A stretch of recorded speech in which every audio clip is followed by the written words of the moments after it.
जय वाल्मीकि, जय भीम, सादर प्रणाम। 1957 में जो पंजाब से जम्मू एंड कश्मीर में जितने सफाई कर्मचारियों को जो अडॉप्ट किया था जम्मू कश्मीर सरकार ने, उनको शर्तों पर रखा और उनसे वो शर्त भी छुपाई गई कि सिर्फ सफाई कर्मचारी वहाँ का सिर्फ सफाई कर्मचारी ही माना जाएगा।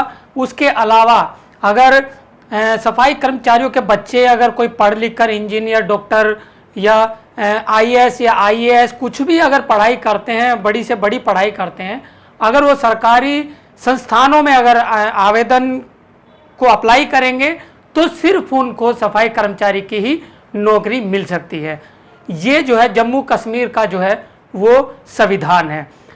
और उनको ना तो नागरिकता का अधिकार मिला, जैसे 35A आती है। मनहर वालजी भाई झाला जो राष्ट्रीय सफाई कर्मचारी आयोग अध्यक्ष है, उन्होंने बड़ी निडरता के साथ जो है वो सफाई सैनिकों की, जो जम्मू कश्मीर में सफाई सैनिक है, उनकी बातों को रखा और उस मुद्दे को उठाया। इस मुद्दे को उठाकर तो राष्ट्रीय सफाई कर्मचारी आयोग अध्यक्ष मनहर वालजी भाई झाला अपनी दृढ़ता के साथ जो सफाई सैनिकों की जो बात उठाते हैं, उनके लिए वह बधाई के पात्र हैं। दलितों को गुमराह करने वालों को पूछना चाहता हूं, वाल्मीकि समाज को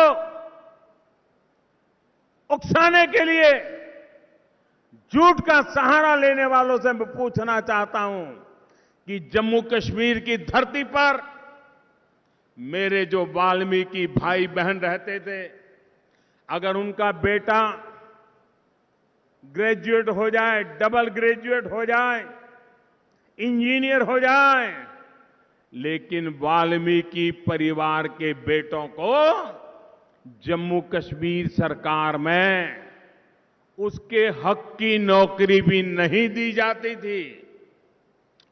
और कारण क्या था?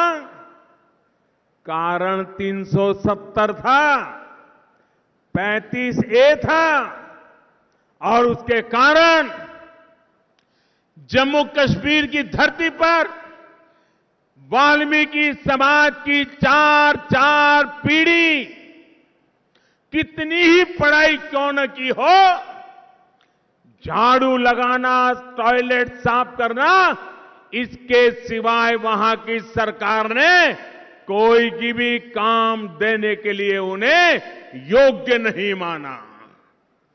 हर बार 370 का बहाना बताया, और ये पाप दिल्ली में बैठी हुई सरकारों ने, उस सरकारों का झंडा लेकर के चलने वाले हरियाणा के उन नेताओं ने पाप किया था। भाइयों बहनों, ये मोदी है,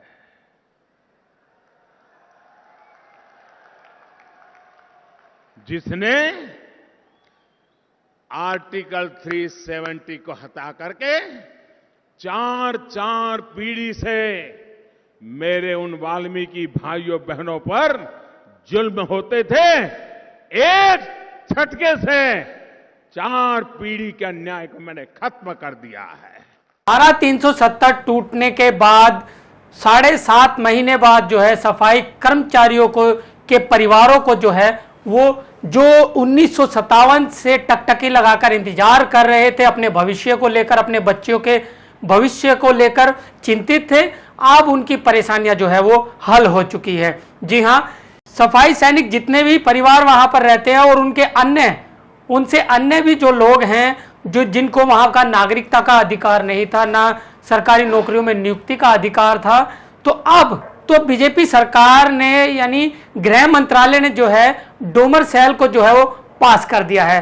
अब जितने बच्चे जो पढ़ाई करते हैं वो अपना डोमर सेल जो है वो वहां से बनवा सकते हैं। वहां के तहसीलदार को जो है ये कार्यभार जो है वो दिया गया है। अब तहसीलदार जो है वहां का कार्य ये संभालेंगे और डोमर सेल जो है वो बनाकर देंगे।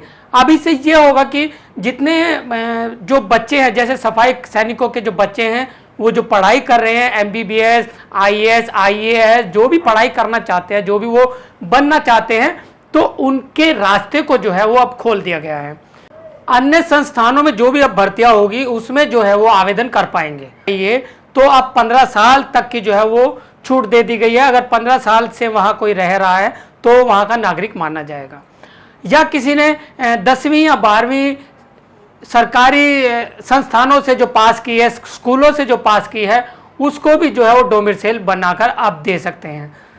तो ये बड़ी खुशी की बात है कि इतना जो पथरीला जो रास्ता था वो अब जो है वो बीजेपी सरकार ने तोड़ दिया है। सफाई सैनिकों के लिए बड़ी अच्छी खबर है। वहाँ के नागरिकों के लिए जो वहाँ पर 1957 से जो लगातार रह रहे हैं और जिनको अधिकार नहीं था वहाँ की नागरिकता का, अब वो नागरिकता ले पाएंगे। श्रीनगर नगर निगम का जो महकमा है उसमें सफाई सैनिकों की जो संख्या है वो 3300 है।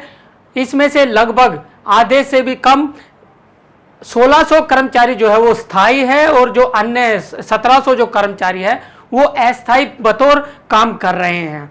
तो उनके कल्याण के लिए जो है वहाँ पर राज्य सफाई कर्मचारी आयोग का भी जो है वो गठन किया गया है और इससे जो है सफाई सैनिकों में काफ़ी उत्साह है। और अभी जो गृह मंत्रालय की ओर से जो बिल पारित किया गया है कि डोमिसाइल जो है वो वहाँ के नागरिकों का जो 15 साल से रह रहे हैं उन बच्चों का और उन सभी का जो है वो डोमिसाइल बना कर देंगे।